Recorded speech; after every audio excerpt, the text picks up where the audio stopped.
Para suster, bruder, ibu bapak, saudari-saudara, adik-adik sekalian yang dikasihi oleh Tuhan. Kita sering mendengar ada ungkapan bijak yang mengatakan bahwa hidup adalah pilihan. Kita mau memilih salah satu, salah dua, atau bahkan kita tidak memilih, itu adalah pilihan hidup kita masing-masing. Dan yang perlu diingat adalah bahwa dari setiap pilihan yang kita pilih dalam kehidupan kita, itu selalu ada tiga hal ini: risiko, konsekuensi, dan juga tanggung jawab. Itu berlaku bagi siapa saja dan dalam keadaan apapun, termasuk juga berlaku untuk para nabi. Dalam bacaan yang pertama kita mendengarkan pengakuan dari Nabi Yeremia atas panggilan dan pilihan dirinya sebagai seorang nabi.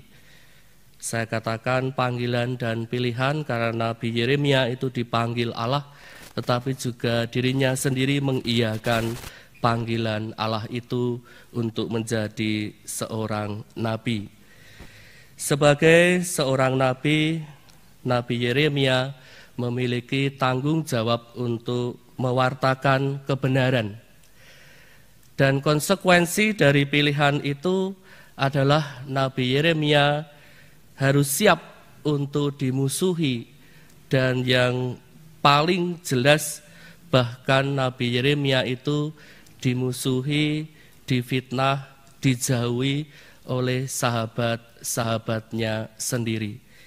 Itu adalah bagian dari konsekuensi risiko dari tanggung jawabnya dia sebagai seorang nabi. Dalam bacaan Injil hari ini, Yesus juga menasihatkan atau lebih tepatnya sebetulnya mempersiapkan para rasul nantinya ketika mereka melanjutkan karya-karya Yesus. Dalam nasihatnya itu Yesus menegaskan kepada para murid untuk tetap setia dan teguh ketika menghadapi berbagai macam cobaan pada saat mereka itu mewartakan kabar gembira. Para murid ini dipanggil oleh Yesus dan mereka memilih untuk mengiyakan panggilan kemuridan itu, dan mereka tahu bahwa suatu ketika mereka akan meneruskan karya-karya Yesus. Sama seperti Nabi Yeremia, para murid pun harus siap untuk menghadapi konsekuensi bahkan risiko yang harus mereka alami.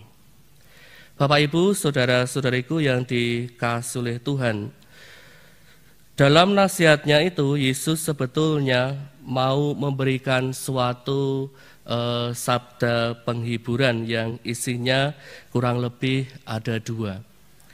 Yang pertama adalah bahwa apapun yang nanti para rasul wartakan, tentu saja warta kebenaran, warta kabar gembira, itu tidak akan pernah sia-sia, kendati ada orang yang mungkin nanti akan menolaknya. Tadi dijelaskan oleh Yesus, tidak ada sesuatu pun yang tertutup yang tidak akan dibuka, dan tidak ada sesuatu pun yang tersembunyi yang tidak akan diketahui. Janganlah kamu takut kepada mereka yang memusuhimu. Yesus sendiri memberikan penghiburan kepada para rasul bahwa pewartaan mereka tidak akan pernah sia-sia. Yang namanya kebenaran tetaplah suatu kebenaran, kendati mungkin ada orang yang menolaknya atau tidak menyetujuinya. Lalu penghiburan yang kedua adalah Yesus menjanjikan Allah akan menyertai para murid sedemikian rupa sampai kapanpun. Kata menyertai di sini dalam arti memberikan kekuatan. Tantangan, kesulitan, bahkan mungkin penderitaan akan ada, tetapi Allah menjanjikan kepada mereka untuk memberikan kekuatan di dalam menghadapi semua tantangan dan kesulitan itu. Jadi sebetulnya Yesus tidak menjanjikan kepada para murid bahwa kendati Allah itu menyertai bukan berarti mereka tidak akan mengalami kesulitan. Tetapi yang Yesus janjikan itu sebetulnya adalah penyertaan dalam arti kekuatan. Ini bisa menjadi inspirasi bagi kita dalam menghadapi kehidupan kita yang penuh dengan tantangan ini. Apa yang bisa kita petik, bisa kita pelajari dari sabda Tuhan hari ini? Bagi kita yang hidup pada zaman ini, sabda Tuhan ini sebetulnya memberikan inspirasi bagi kita untuk tetap setia di dalam mewartakan kebenaran. Karena itu memang panggilan kita sebagai murid-murid Tuhan. Isi dari panggilan kemuridan kita pada zaman ini tetaplah sama seperti yang diberikan oleh para rasul pada zaman itu, walaupun dalam konteks yang berbeda, tetapi isinya tetap sama, bahwa kita diajak untuk mewartakan kebenaran dan tetap teguh serta setia di saat kita menghadapi berbagai macam kesulitan, bahkan penolakan. Kalaupun misalkan ada penolakan atas pilihan-pilihan kita, atas pewartaan kita, Yesus menjanjikan Allah tetap memberikan kekuatan kepada kita untuk menghadapi itu semua. Kalaupun misalkan ada penolakan atas pewartaan kita, ataupun ada kegaduhan misalkan atas pilihan-pilihan kita, di lain pihak juga menjadi kesempatan bagi kita untuk merefleksikan apakah yang menjadi pilihan kita itu adalah pilihan-pilihan yang bijaksana atau tidak. Ataukah kalau misalkan ada penolakan bisa juga menjadi refleksi bagi kita, apakah yang kita wartakan itu merupakan kebenaran atau tidak. Terkadang kita itu mencoba untuk menghibur diri dengan berlindung pada yang namanya maksud baik. Yang penting maksud saya baik.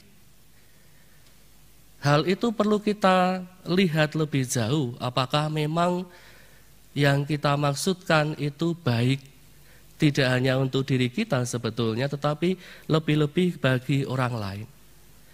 Disitulah kita memurnikan motivasi kita.